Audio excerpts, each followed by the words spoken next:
नमस्कार, स्वागत है आप सभी का वसंत पंचमी स्पेशल कालचक्र में। मैं हूं विपनेश माथुर और मेरे साथ हैं प्रश्न कुंडली विशेषज्ञ पंडित सुरेश पांडे जी। पंडित जी, आपका बहुत बहुत स्वागत है। धन्यवाद।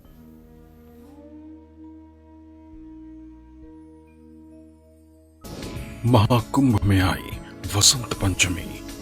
वसंत पंचमी पर करे 10 महाउपाय।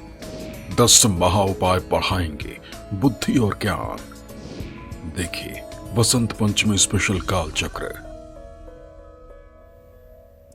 तो सबसे पहले वसंत पंचमी की आप सभी को ढेरों शुभकामनाएं। मां सरस्वती आपको बुद्धि, ज्ञान और कला का वरदान दें और आपकी सभी मनोकामनाएं पूरी करें, ऐसी हम आशा करते हैं, हम ऐसी कामना करते हैं। तो चलिए अब कालचक्र की शुरुआत करते हैं। आज महाकुंभ और वसंत पंचमी का अद्भुत महासंयोग है। ऐसे में आप ये भी जानते हैं कि एग्जाम्स शुरू होने में अब कुछ ही दिन बचे हैं। बच्चे दिन रात पढ़ाई कर रहे हैं, खूब मेहनत कर रहे हैं। पेरेंट्स उनको एग्जाम में अच्छा करने के लिए लगातार मोटिवेट भी करते रहते हैं। मेहनत तो रंग लाती ही है, लेकिन अगर किस्मत भी साथ हो तो सफलता कदम चूमती है और खुशियां दोगुनी हो जाती हैं। इसलिए आज कालचक्र में पंडित जी बच्चों के लिए वो महा उपाय बताएंगे जिससे इनको पढ़ने और एग्जाम में अच्छा परफॉर्म करने में मदद मिलेगी। तो बने रहिए आज वसंत पंचमी स्पेशल कालचक्र के साथ। तो आज का दिन बहुत खास है। आज वसंत पंचमी है, महाकुंभ चल रहा है, अमृत स्नान भी है और आज की चर्चा भी हमारी खास है। जैसा कि पंडित जी ने बताया कि अभूज मुहूर्त भी है, इसके बारे में हम पंडित जी से जानेंगे। इसमें क्या क्या कर सकते हैं, इतना खास क्यों है, ये सब पंडित जी आपको बताएंगे। लेकिन एक सवाल उससे पहले ये है कि आप जानते हैं कि महाकुंभ का आज तीसरा अमृत स्नान है वसंत पंचमी के अवसर पर। ऐसे में जो लोग घर बैठे हैं, जो नहीं पहुंच पा रहे हैं, वो महाकुंभ का पुण्य फल कैसे पा सकते हैं घर बैठे बैठे? आज पंडित जी से सबसे पहले यही जानते हैं। तो पंडित जी, इसके लिए उपाय क्या है? सब तो नहीं पहुंच सकते महाकुंभ, इच्छा सबकी है, लेकिन किसी न किसी वजह से कोई नहीं जा पा रहा है। लेकिन जो लोग घर आज बैठे हैं, उनको कैसे पुण्य फल की प्राप्ति होगी और उपाय क्या कर सकते हैं? देखिए, ऐसा है, ये बात सही है कि वृद्ध, गर्भिणी और बालक और अस्वस्थ लोग ये कैसे जा सकते हैं प्रयागराज? नहीं जा सकते हैं। या कहीं गंगा में स्नान करना हो, ये कैसे स्नान कर सकते हैं? अगर कोई अति वृद्ध है, कोई गर्भिणी महिला है जिसका प्रसव होने वाला है, या जो बच्चा है, वो कैसे जाएगा? ऐसे सभी लोगों को बताना चाहूँगा कि हर सनातनी के घर में, मुझे पूरा विश्वास है इस बात का, तब मैं कह रहा हूँ, हर सनातनी के घर में कुछ हो या न हो, लेकिन गंगा जल जरूर होता है, ऐसा मैं मानता हूँ। और अगर नहीं होता है तो कम से कम मेरे दर्शकों के घर में गंगा जल होना ही चाहिए। और वही गंगा जल थोड़ा थोड़ा पानी में डाल करके जो लोग नहीं जा पा रहे हैं, आज स्नान करें। अगर आज हर हर गंगे कहते हुए और गंगा जल पानी में मिलाकर स्नान करेंगे तो आपको गंगा में स्नान का ही फल प्राप्त होगा। ये बात पक्का समझ लीजिए, क्योंकि मन एवं मनुष्याणाम कारण बंध मोक्षयो। अगर मन चंगा तो कठौती में गंगा, और अगर मन नहीं चंगा तो कहीं नहीं गंगा। तो मन चंगा, कठौती में गंगा कहने का मतलब, अगर आपने पानी में 2 बूंद भी गंगा जल मिला लिया और आपने स्नान कर लिया और आपकी आत्मा ये माने कि हाँ मैंने गंगा में स्नान किया, तो आपने किया। सीधी सीधी बात है, तो आपने किया। तो इस तरह से जो लोग घर पर हैं, उन्हें गंगा का स्मरण करना चाहिए, संगम का स्मरण करना चाहिए। गंगे तो दर्शनार्थ मुक्ति, गंगा का दर्शन करने से मुक्ति मिल जाती है, इसमें कोई संदेह नहीं है। गंगे तो दर्शनार्थ मुक्ति, केवल गंगा का दर्शन करने मात्र से मुक्ति मिल जाती है। गंगा का इतना महात्म है। तो कहने का मतलब, जो लोग आज घर से नहीं जाने की स्थिति में हैं, उन्हें घर में ही गंगा जल डाल करके स्नान करना चाहिए और कुछ दान पुण्य अपने शक्ति सामर्थ्य के अनुसार किसी जरूरतमंद को करना चाहिए। जय मां विंध्यवासिनी। तो देखिए पंडित जी ने सबसे पहले आपको यही बताया कि कैसे आप घर बैठे आज के दिन का पुण्य प्राप्त कर सकते हैं, क्योंकि हर कोई गंगा में डुबकी नहीं लगा सकता, कुछ न कुछ वजह होती है। तो आप जब भी स्नान करें तो गंगा जल हर किसी के घर में है, तो उसकी कुछ बूंदें पानी में डालकर आप स्नान करें और अपनी इच्छा अनुसार, क्योंकि पंडित जी कभी कोई ऐसी बात नहीं कहते हैं कि आप ये दान कीजिए, जो आपकी इच्छा हो, जितना आपका सामर्थ्य हो आप दान जरूर कीजिए। आइए हम राशिफल के अनुसार चर्चा की शुरुआत करेंगे कि आपको राशि अनुसार आज के दिन क्या करना है, कैसे आपको पुण्य की प्राप्ति होगी, उपाय आपके लिए क्या है, इस पर बात करें। उससे पहले एक और सवाल है पंडित जी, आपने बताया कि आज अबूझ मुहूर्त भी है, इसके बारे में बताइए और क्या क्या कर सकते हैं इसमें। अबूझ मुहूर्त का मतलब होता है कि सनातन धर्म में जो अबूझ मुहूर्त होते हैं उसमें आप कोई मुहूर्त मत देखिए और जो शुभ काम करना चाहते हैं कर लीजिए। जैसे अक्षय तृतीया जी, वैशाख शुक्ल पक्ष की तृतीया तिथि को अक्षय तृतीया कहते हैं, वो अबूझ मुहूर्त है। उस दिन शादी, विवाह, मुंडन, नामकरण, संस्कार, जनेऊ, यज्ञोपवीत सब करिए जी, कोई रोक टोक नहीं। उसी तरह से बसंत पंचमी, विवाह, मुंडन, संस्कार, कर्णछेदन, नामकरण जो करना हो कर लीजिए।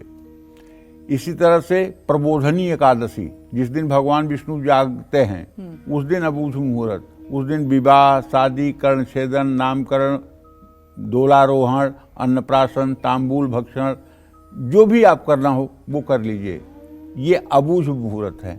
अबूझ मुहूर्त जो होते हैं उनमें सारे काम बिना मुहूर्त देखे भी आप कर सकते हैं, इसलिए ये एक अबूझ मुहूर्त है जी। यानी दिन में किसी भी वक्त आप कोई शुभ कार्य कर सकते हैं, इसके लिए आपको पूछने की जरूरत नहीं। बिल्कुल बिल्कुल। तो देखिए पंडित जी ने आपको अबूझ मुहूर्त के बारे में भी बताया है। आइए अब राशि अनुसार अपनी चर्चा की शुरुआत करते हुए हम सबसे पहले बात करेंगे मेष राशि की। मेष राशि वालों को वसंत पंचमी पर कौन से उपाय करने चाहिए, आइए सबसे पहले पंडित जी से जानते हैं। पंडित जी बताइए। पहली बात तो आप लोग ये जान लीजिए सब लोग कि आज का जो पर्व है ना, ये सरस्वती को समर्पित पर्व है। आज के पर्व की अधिष्ठात्री देवी जो हैं वो सरस्वती हैं। लेकिन एक बात ध्यान रखिएगा, मेरी जो बुद्धि है मैं वो कह रहा हूं, इसलिए अगर मेरे कहने में कोई गलती हो तो उसे माफ करिएगा। मैं ये मानता हूं कि सरस्वती की कृपा होना अच्छी बात है। सरस्वती की कृपा होना किसी के ऊपर ये बड़ी अच्छी बात है। सरस्वती का आशीर्वाद होना किसी के ऊपर ये बड़ी बात है। लेकिन सरस्वती का मस्तिष्क में प्रवेश कर जाना ये अच्छी बात नहीं है। सरस्वती आकर दिमाग में बैठ जाएं, जिह्वा पे बैठ जाएं, ये अच्छी बात नहीं है। इसका सनातन धर्म में दो उदाहरण मिलता है। पहला उदाहरण है कि जब प्रभु श्री राम का राज्याभिषेक होना था तो सारे देवलोक में हड़कंप मच गया कि अगर कल राम राजा बन गए और राजकाज में लिपट गए तो इन राक्षसों का संहार कैसे होगा, ये राक्षसों का नाश कैसे होगा, कैसे धर्म की स्थापना होगी। पूरा देवलोक विह्वल हो गया।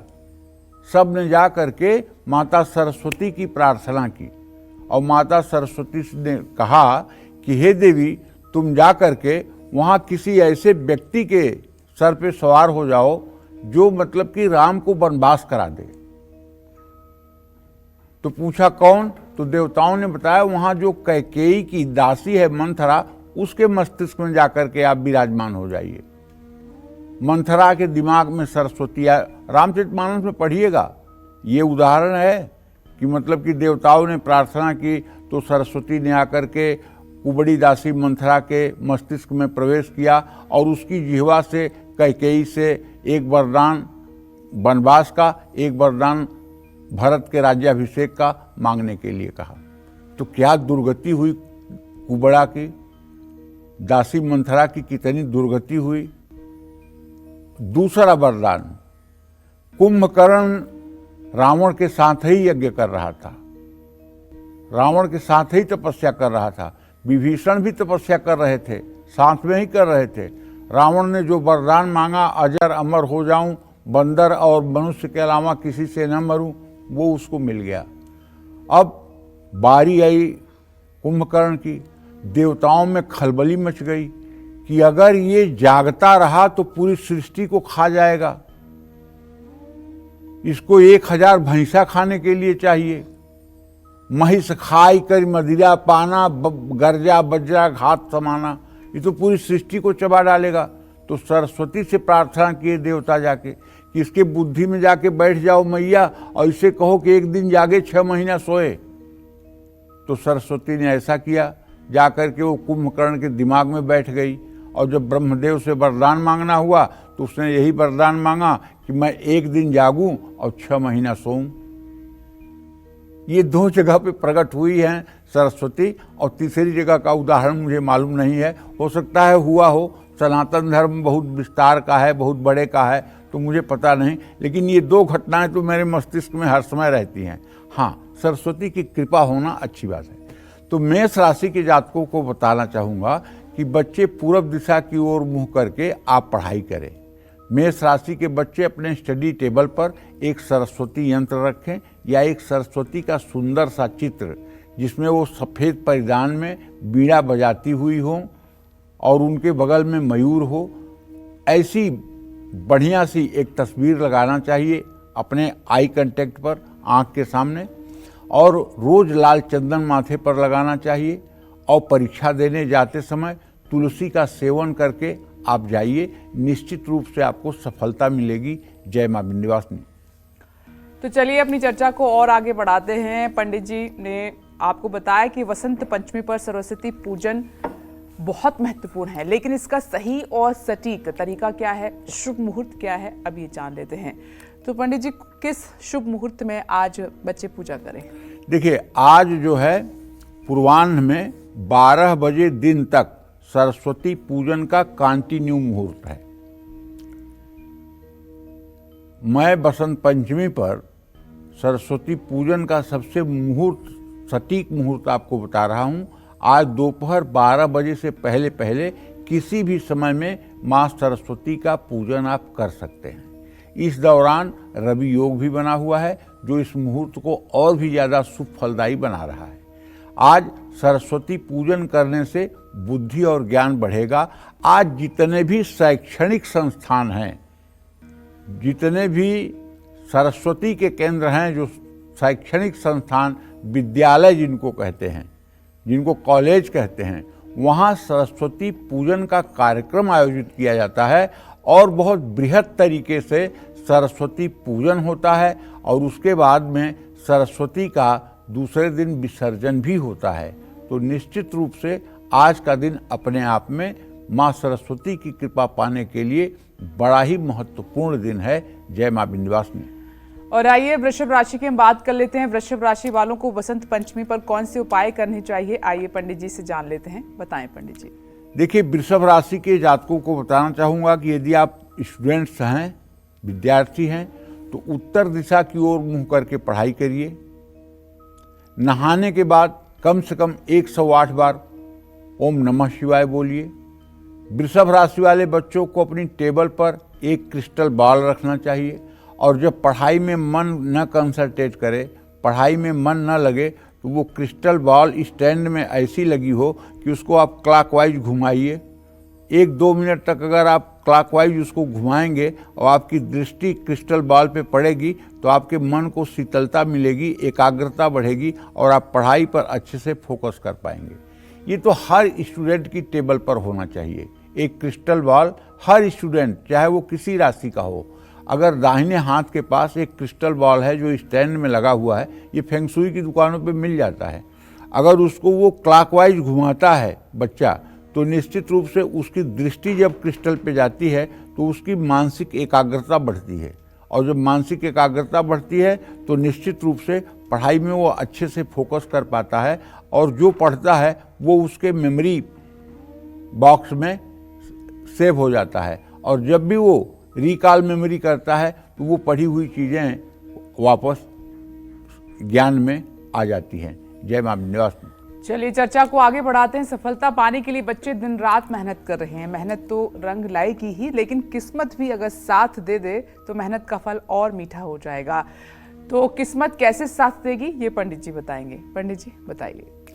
देखो, किस्मत जो है, बिहस कहे रघुवंश कुमार, विधि के अंक को मेटन हार। किस्मत बहुत बड़ी चीज है। प्रैक्टिकल बात यह है कि पुरुषार्थ चाहे जितना बड़ा हो, लेकिन अगर किस्मत साथ नहीं देती है तो फिर जिंदगी बदरंग हो जाती है। और किस्मत साथ देती है हमारे पूर्व जन्म के प्रारब्ध के अनुसार। हमने पूर्व जन्म में कैसा पाप पुण्य किया है, उसी के आधार पर किस्मत साथ देती है जी। एक बच्चा 9 महीने गर्भ में रहता है, पैदा होते ही उसकी माँ उसे गोदी में लेकर भीख मांगने निकल जाती है, दूध के लिए पैसे मांगती है लोगों के सामने खड़े होकर। और एक बच्चा पैदा होता है, 9 महीने में उसने क्या कर्म किया, उसने क्या किया, कुछ नहीं किया, लेकिन वो पैदा होता है तो सोने का कटोरा चम्मच पहले से बन के रखा होता है, सैकड़ों नौकर नौकरानियां उसके सेवा में लगे होते हैं, देख रेख होती है। तो क्या कर्म किया उसने भाई? 9 महीने वो भी मलमूत्र के बीच में रहा, 9 महीने वो भी मलमूत्र के बीच में रहा। बस पूर्व जन्म का प्रारब्ध। शुचि नाम श्रीमताम गेहे योग भ्रष्टो विजायते। योग भ्रष्ट था इसलिए उत्तम कुल में जन्म हुआ, अच्छी माँ की कोख मिली, अच्छे पिता का संतान होने का गौरव प्राप्त हुआ। ये प्रारब्ध के वशीभूत है। तो प्रारब्ध अगर अच्छा है तब तो कोई बात ही नहीं। और परीक्षा का संबंध स्मरण शक्ति से भी है। बच्चों की अपनी स्मरण शक्ति तेज करने के लिए सलाद और हरी सब्जियां खूब खानी चाहिए। और बर्गर, पिज्जा, चाउमीन, नूडल्स खा करके आप अपनी बुद्धि को सड़ा लेंगे, ये पक्की बात बता रहा हूं। जितना अपने घर का बना हुआ भोजन प्रसाद आप पाएंगे, जितना शुचिता और पवित्रता के साथ आपका आहार होगा, उतनी ही अच्छी आपकी बुद्धि होगी। और जितना आपका खान पान अपवित्र होगा, उतना ही ज्यादा आपका दिमाग खराब होगा। चंद्रमा का मजबूत होना आत्मविश्वास को बढ़ाता है, सूर्य का मजबूत होना आत्मविश्वास को बढ़ाता है। ऐसे में चंद्रमा को मजबूत करने के लिए भगवान शिव की आराधना करनी चाहिए, शिव चालीसा का पाठ करना चाहिए, चांदी के गिलास में पानी पीना चाहिए, अपने किताबों में सोमवार को इमली का पत्ता रखना चाहिए, अपने घर में स्फटिक के गणेश स्थापित करना चाहिए, उनके चरणों में हर रोज दुर्वा और लड्डू चढ़ाना चाहिए, गणेश अथर्व शीर्ष का हर रोज पाठ करना चाहिए, मंगलवार या शनिवार को हनुमान मंदिर में दीप जलाना चाहिए। और बुद्धिहीन तनुजान के सुमिरो पवन कुमार, बल बुद्धि विद्या देहु मोहि हरहु कलेश विकार। मन ही मन इस मंत्र को 108 बार जरूर बोलना चाहिए। जय मां विंध्यवासिनी। आइए आगे बढ़ते हैं, मिथुन राशि की हम बात कर लेते हैं। मिथुन राशि वालों को वसंत पंचमी पर कौन से उपाय करने चाहिए, आइए पंडित जी से जान लेते हैं। पंडित जी बताएं। देखिए, मिथुन राशि के जातकों को बताना चाहूंगा कि आप उत्तर पूर्व दिशा की ओर मुंह करके पढ़ाई करिएगा। मिथुन राशि है आपकी, तो आप सीजन हो, आंवला मिल जाए तो आंवला या आंवले का मुरब्बा खाइए, इससे आपकी बुद्धि तेज होगी। और यदि आपके बच्चे की उम्र 6 साल से ज़्यादा है तो आपको चाहिए, यदि सचमुच में आप माता पिता बनने का फर्ज निर्वाह करना चाहते हैं और माता पिता बनने का आप मतलब जो अपना एक कर्तव्य है उसे निभाना चाहते हैं, तो 6 वर्ष से ऊपर के बालक का आपको जनेऊ संस्कार करा देना चाहिए। क्योंकि ब्रह्मचर्य और ब्रह्मचर्य आश्रम में बिना जनेऊ के तेज नहीं आता है। जनेऊ करवा देना चाहिए। बच्चे को गायत्री मंत्र की दीक्षा मिल जाएगी और बच्चा जब नित्य गायत्री मंत्र करेगा और नित्य गायत्री करेगा, अपने खान पान की शुचिता रखेगा, तो आप समझ लीजिए 5 साल की उम्र में आदि जगत गुरु शंकराचार्य ने चारों वेदों का भाष्य लिख दिया था। सोच सकते हैं आप, कल्पना कर सकते हैं। जिस वेद को अपौरुषेय माना गया है, जिस वेद को पार पाना असंभव माना गया है, उस वेद का चारों वेदों का भाष्य शंकराचार्य ने, आदि शंकराचार्य जी ने 5 वर्ष की उम्र में लिख दिया। कितनी बड़ी बात है। ये कहां से आती है शक्ति? ये है गायत्री माता की शक्ति। गायत्री छंदसाम माते, गायत्री वेदों की भी माता है। जो लोग अपने बच्चे का जनेऊ संस्कार करके गायत्री मंत्र की दीक्षा दिलवा करके और रोज सुबह 10-5 मिनट गायत्री की साधना करवाते हैं, उन्हें फिर किसी बहुत बड़े कोचिंग और इंस्टीट्यूट में बच्चों के दाखिला कराने की जरूरत नहीं है। बच्चा घर पर और क्लास में ही पढ़ करके टॉप कर सकता है, ये दावे के साथ कह रहा हूं। बस उसका खान पान शुद्ध होना चाहिए, क्योंकि 3 बातें पक्की जान लीजिए। जैसा खाएंगे अन्न वैसा बनेगा मन, जैसा पिएंगे पानी वैसी निकलेगी बाणी, और जैसा करेंगे संग वैसा चढ़ेगा रंग। इन 3 बातों को जरूर ध्यान में रखिए और अपने बच्चे के लिए प्रॉपर्टी, गाड़ी, मोटर, सोना, चांदी, धन, दौलत मत इकट्ठा करिए। उसके लिए अगर कुछ इकट्ठा करना है तो उसके अंदर एक अच्छे संस्कार पैदा करिए। पूत कपूत तौ धन का, पूत सपूत तौ धन का। अगर पुत्र जो है कुपुत्र है तो चाहे जितना दौलत जुटा के रख दीजिए, खाक कर देगा। और पुत्र अगर सपुत्र है तो चाहे कुछ न हो, फिर से वो अपनी राजधानी बना लेगा। तो इसलिए बच्चों में संस्कार देने की जरूरत है, और संस्कार भाषण दे करके नहीं होता है, संस्कार कर्म के द्वारा होता है। तो आप कुछ ऐसा करें जिसका प्रभाव बच्चे के मन मस्तिष्क पड़े और वो संस्कारित बने। जय मां विंध्यवासिनी। आइए अब कर्क राशि की बात कर लेते हैं। तो पंडित जी, वसंत पंचमी पर कर्क राशि वाले क्या कर सकते हैं? हाँ, तो कर्क राशि के जातकों को बताना चाहूंगा कि आपका राशि स्वामी तो चंद्रदेव हैं। उत्तर दिशा की ओर मुंह करके रोज पढ़ाई करिए, और ओम गंग गणपतये नमः, गणेश जी का ये मंत्र बड़ा चमत्कारी है। इसका रोज जितना ज़्यादा से ज़्यादा हो सके जप करिए। और यदि आप विद्यार्थी हैं तो चींटियों को पीपल के पेड़ के नीचे जाकर शक्कर का भूरा डालिए, और खट्टी चीज़ों का सेवन आप बिल्कुल मत करिए।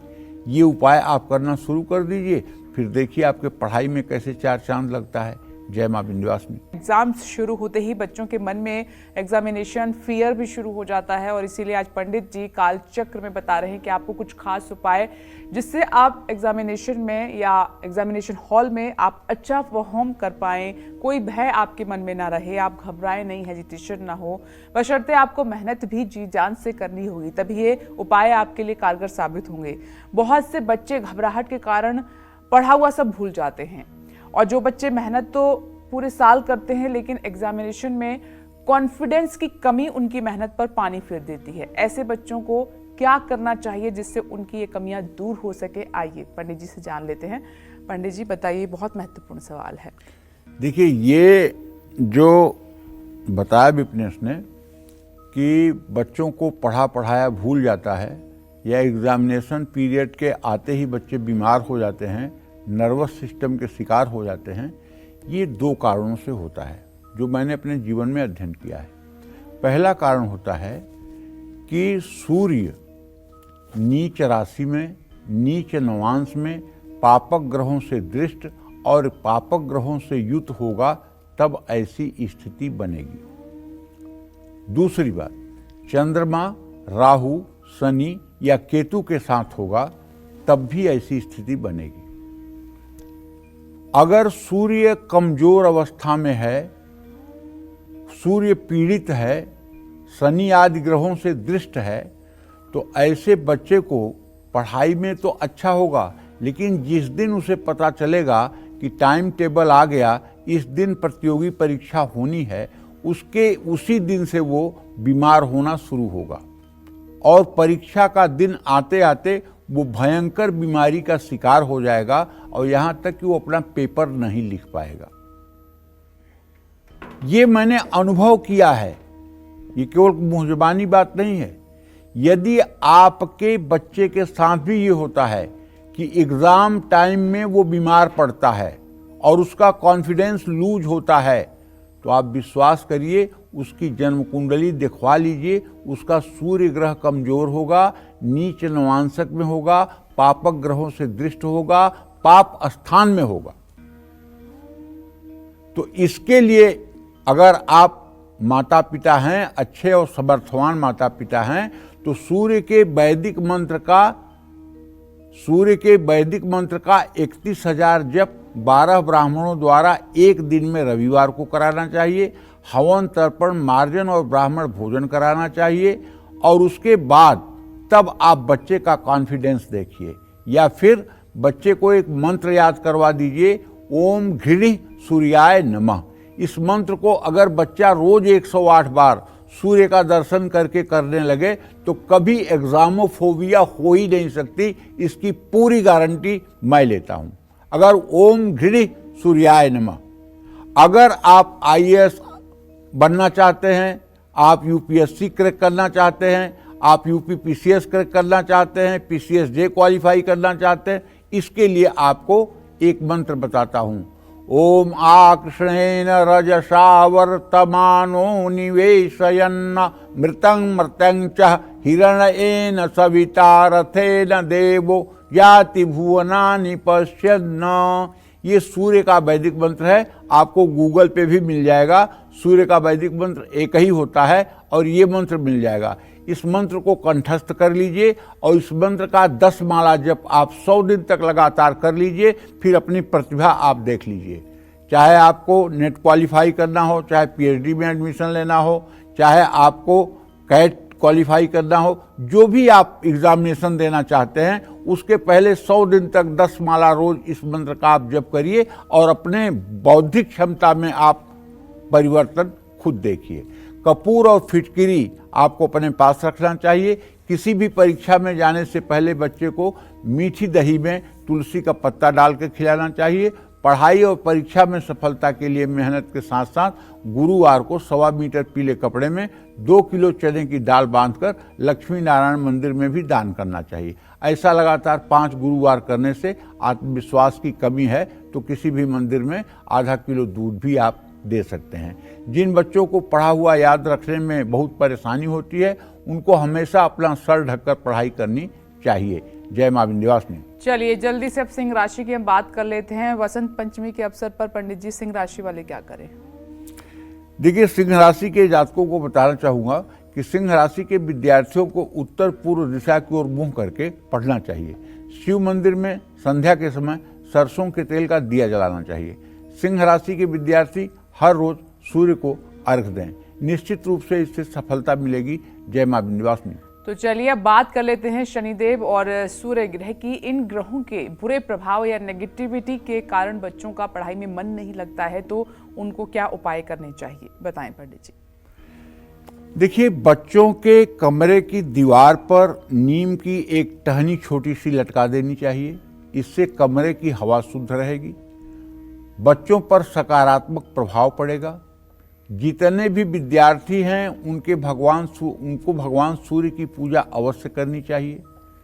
तांबे के लोटे में जल, लाल चंदन, अक्षत डालकर सूर्य को 3 बार में ओम ब्रह्म स्वरूपिणे सूर्य नारायणाय नमः, ओम ब्रह्म स्वरूपिणे सूर्य नारायणाय नमः, ओम ब्रह्म स्वरूपिणे सूर्य नारायणाय नमः 3 बार कहते हुए जल गिराना चाहिए।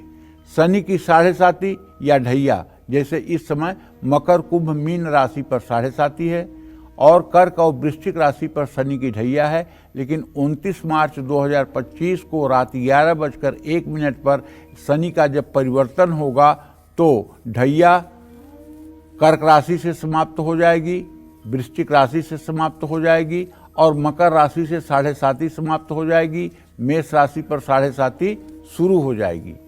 तो भाई, अगर आपकी पढ़ाई में रुचि कम हो रही है तो ऐसे बच्चों को शनिवार को अपने शरीर में सरसों के तेल का मालिश करके स्नान करना चाहिए और शाम को हो सके तो हनुमान मंदिर या शनि मंदिर जाकर के पूजा उपासना करनी चाहिए। जय मां विंध्यवासिनी।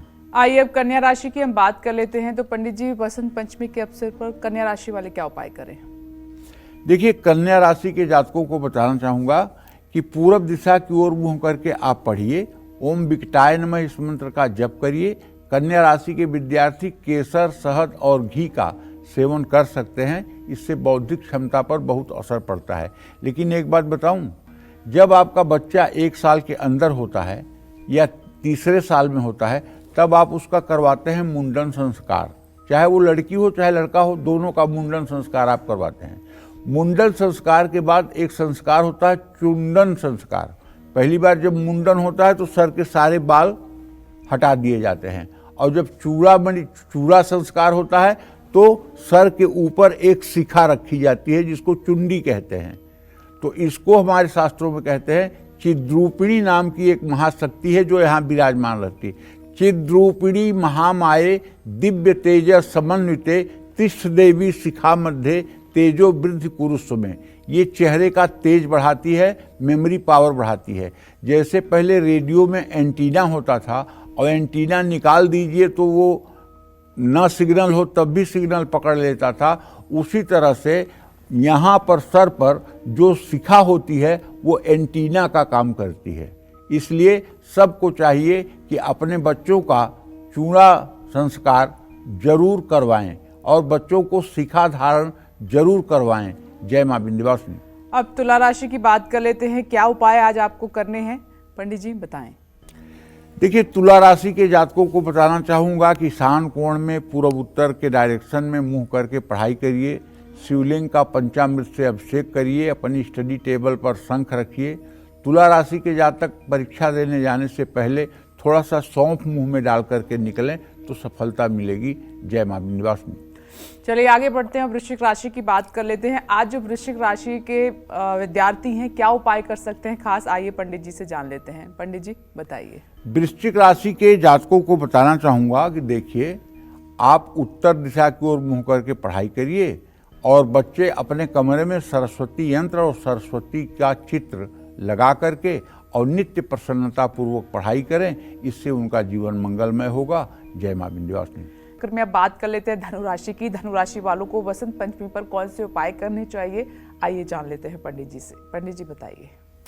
देखिए, धनु राशि के जो बच्चे हैं उनको पूर्व के डायरेक्शन में मुंह करके पढ़ाई करना चाहिए और अपने स्टडी रूम में बंसी बजाते हुए बाल कृष्ण की तस्वीर लगानी चाहिए। उनके साथ अगर गाय हो तो और अच्छी बात है।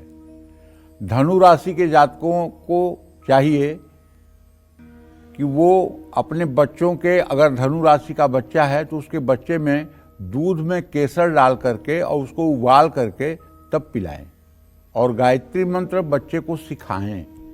अगर आपका बच्चा बहुत छोटा है तो सबसे पहले जीवन में कुछ सिखाइए तो गायत्री मंत्र सिखाइए।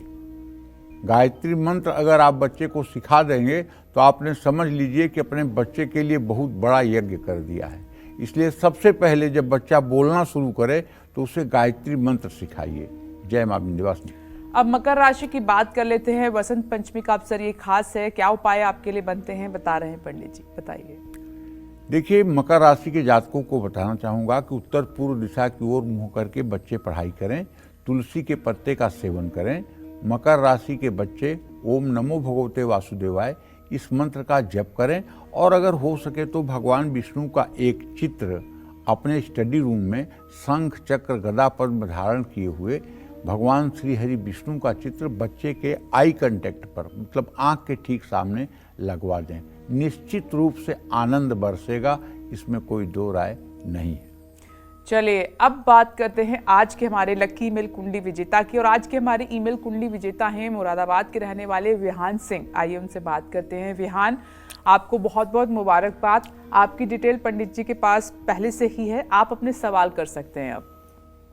तो पहले तो काल तक की टीम को धन्यवाद कि वो इस तरह का कार्यक्रम चला रहे हैं कि हम अपने सवाल पंडित जी तक पहुंचा पाते हैं। और पंडित जी, मैं सवाल पूछने से पहले एक बात आपसे कहना चाहता हूं कि वृंदावन के प्रेमानंद जी के बाद आप में बहुत श्रद्धा है मेरी, बस मुझे अधम पर अपना आशीर्वाद दे दीजिए, मुझ पर कृपा कर दीजिए। पंडित जी, मेरे 3 सवाल हैं छोटे छोटे, मैं बहुत परेशान हूँ, उनका जवाब दे दीजिए। पंडित जी, पहला सवाल तो ये है कि मैं जनवरी 2025 से मानसिक रूप से बहुत तनाव में चल रहा हूँ, पता नहीं कब तक मुक्त हो पाऊंगा। और दूसरा सवाल पंडित जी ये है कि मैं रोजगार पर कब तक हो पाऊंगा, मुझे रोजगार नहीं है मेरे पास। और तीसरा सवाल पंडित जी मेरा ये है कि मेरी आयु कितनी रहेगी और मेरे भविष्य कैसे रहेगा। बहुत दुखी हूँ मैं, क्या भविष्य में भी इतना ही दुखी रहूंगा पंडित जी? देखो, सच बात ये है विहान, 11 अगस्त 1993 को तुम पैदा हुए हो बेटा, 3:40 पर दोपहर में मुरादाबाद में। धनु लग्न में पैदा हुए हो, वृषभ राशि है। तुम्हारे कुंडली में चंद्रमा और केतु दोनों एक साथ बैठे हुए हैं, ये ग्रहण दोष है। और सूर्य तुम्हारा जो है वो अष्टम भाव में मृत्यु स्थान में बैठा हुआ है। इस समय राहु में शुक्र की अंतर्दशा शुरू हुई है 5 दिसंबर 2024 से, और राहु नीच राशि का व्यय भाव में है। इस समय तुम्हारे रिश्ते दरक रहे हैं। जो तुम्हारे रिश्ते हैं, पारिवारिक रिश्ता या प्रेम का रिश्ता, ये रिश्ते दरक रहे हैं, रिश्तों में दरार आ रही है, और इसके कारण तुम अपने करियर पर अच्छे ढंग से फोकस नहीं कर पा रहे हो। और ये तुम्हारा बुरा समय 6 दिसंबर 2027 तक है। अगर इस बुरे समय से निकलना चाहते हो तो मैं आपको बता रहा हूँ, ओम सुंग शुक्राय नमः, ये मंत्र ध्यान से सुनिए। ओम सुंग शुक्राय नमः, इस मंत्र का 10 माला जप नित्य प्रातः काल आप करना शुरू करिए रुद्राक्ष की माला पर। 72 दिन तक मैं गारंटी लेता हूं कि 72 दिनों में आपको 50% राहत मिल जाएगी। और फिर आगे 72 दिन का 3 बार पुरस्चरण करिए तो आप 100% सुखी जीवन व्यतीत करने लगेंगे। इसमें कोई दो राय नहीं, क्योंकि आपकी कुंडली में शुक्र द्वितीय और 6वें और 11वें भाव का स्वामी है। ये दोनों स्थान पाप स्थान माने जाते हैं, और इसका स्वामी शुक्र जब होता है तो ऐसे लोगों का जो अनुभव में मैंने देखा है, या तो वैवाहिक जीवन टूट जाता है, या तो प्रेम संबंधों में दरार पड़ जाती है, बहुत दिमाग की तनाव की स्थिति होती है, अपने मन का कोई काम नहीं होता है। तो इसलिए ओम सुंग शुक्राय नमः पर आप डिपेंड हो जाइए, और 7 अनाज 1-1 किलो और 1 कंबल शनिवार को किसी जरूरतमंद को दान कर दीजिए। इतना दान ही आपके जीवन को सफल बनाएगा। और बेल की जड़ रविवार को निकालकर पिंक कलर धागे में बांधकर उसे आप अपने दाहिने हाथ की कलाई पर रविवार को धारण कर लें, इससे भी आपको ऊर्जा मिलेगी। जय मां विंध्यवासिनी। चलिए, वसंत पंचमी के बारे में पंडित जी ने बहुत सारी बातें आपको बताई हैं, राशि अनुसार उपाय भी आपको बताए हैं, लेकिन किन बातों का खास तौर पर आज के दिन आपको ध्यान रखना है, एक बार ये पंडित जी से और जान लेते हैं। पंडित जी, कुछ बातें तो होती हैं खास दिन पर जिन्हें हमें बहुत ध्यान रखना चाहिए, वो कौन सी आज के दिन के लिए? देखो, पहली बात तो यह है, बसंत पंचमी के दिन काले रंग के कपड़े, नीले रंग के कपड़े, भूरे रंग के कपड़े बिल्कुल नहीं पहनना चाहिए। हल्के रंग के ही कपड़े पहनना चाहिए। और किसी भी, खासकर बसंत पंचमी के दिन, पेड़ पौधों को बिल्कुल भूल करके भी नुकसान न पहुंचाएं। बसंत पंचमी पर बिना नहाए अपने दिन की शुरुआत न करें। ये अमृत स्नान है भाई, आज का स्नान अमृत स्नान है। प्रयाग में भी अमृत स्नान एक मकर संक्रांति को था, एक मौनी अमावस्या को था, एक आज है। तो अमृत स्नान मत जाने दो अपने हाथ से। अगर नहीं जा पाए हो प्रयागराज, नहीं जा पाए हो काशी, तो आप अपने घर में ही गंगा जल डाल करके स्नान करिए। बसंत पंचमी के दिन भूल करके भी तामसी चीजों का सेवन ना करें। मदिरा, मांस, अभक्ष चीजों का भक्षण कदापि न करें। सभी स्टूडेंट पढ़ाई से जुड़ी सभी सामग्रियों का पूजन करें, धूप दीप दिखाएं, और बसंत पंचमी के दिन जरूरतमंद बच्चों को जो कापी किताब कलम दान करता है उसे भी पुण्य की प्राप्ति होती है। बसंत पंचमी के दिन माँ सरस्वती के 10 नामों का जप कर सकते हैं। भारती, सरस्वती, शारदा, हंसवाहिनी, ब्राह्मी, गायत्री, वागेश्वरी, वाणीश्वरी, बुद्धिदात्री, सिद्धिदात्री। इन 10 नामों में किसी नाम का जप आप कर सकते हैं। या एक अचूक उपाय, अगर आपके बच्चे को तुतलाहट है, बोल नहीं पाता है, तो उसको एक मंत्र सिखा दीजिए आज। ओम ऐं सरस्वत्यै नमः, ओम ऐं सरस्वत्यै नमः। इस मंत्र को अगर हकलाने वाले बच्चे को, तूतले बच्चे को आप आज सिखा दीजिए, और वो रोज इसका अभ्यास करे, तो 1 साल के अंदर उसकी वाणी प्रखर हो जाएगी और उसकी हकलाहट बंद हो जाएगी। जय मां विंध्यवासिनी। कालचक्र दर्शक सुधा जी हाजीपुर से इस वक्त हमारे साथ फोन लाइन पर हैं। स्वागत आपका, अपना प्रश्न पंडित जी से पूछिए। हेलो। हाँ बोलिए सुधा जी। प्रणाम पंडित जी। सुखी रहो बेटा।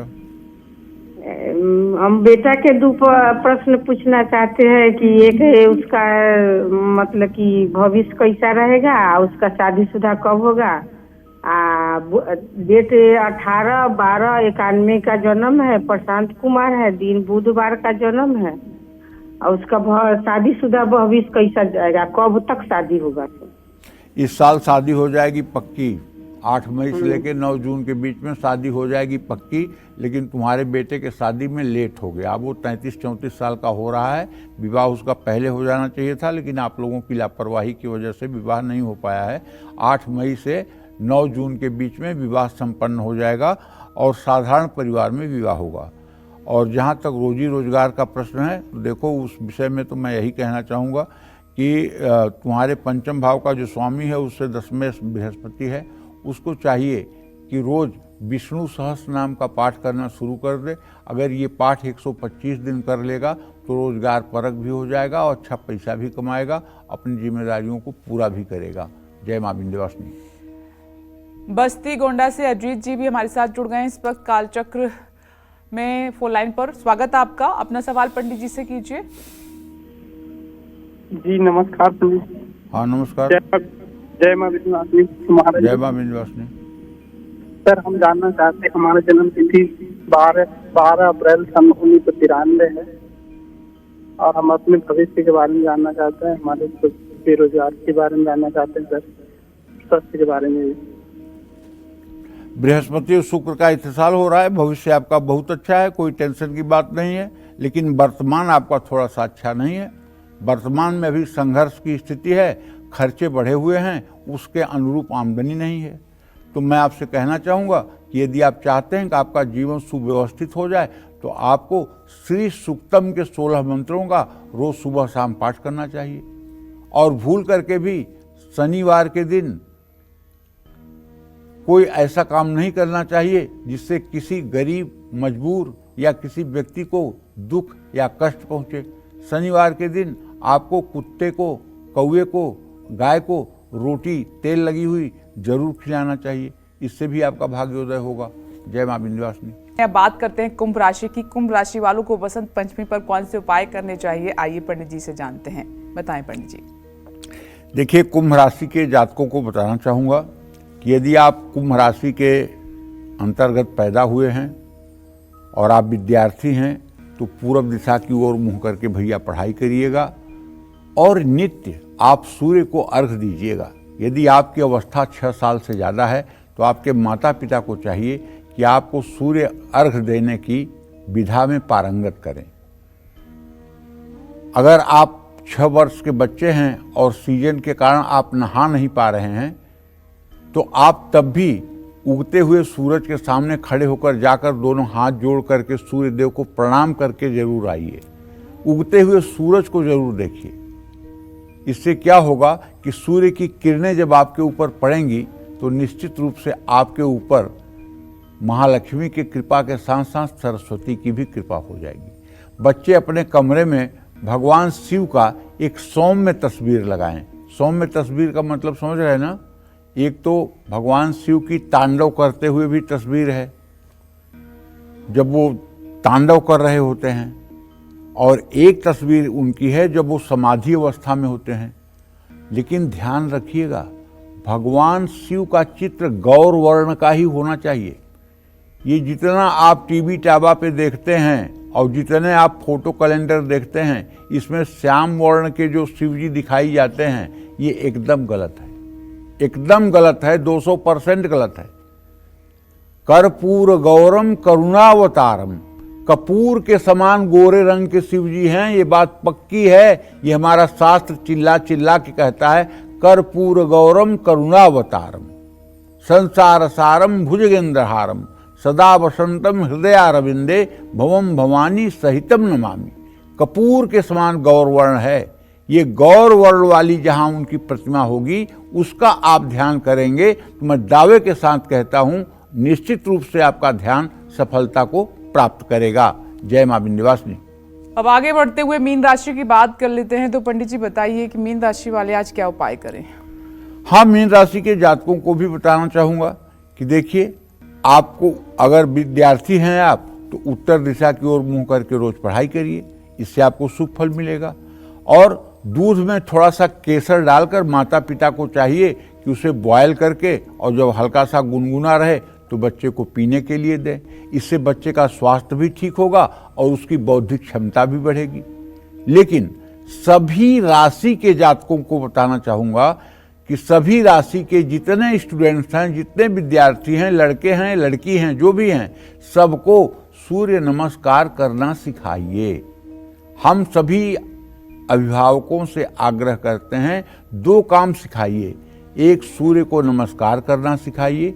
दूसरा, सोकर उठने के बाद वो अपने हाथ से पृथ्वी का स्पर्श करके माथे पर लगाकर पृथ्वी को प्रणाम करे।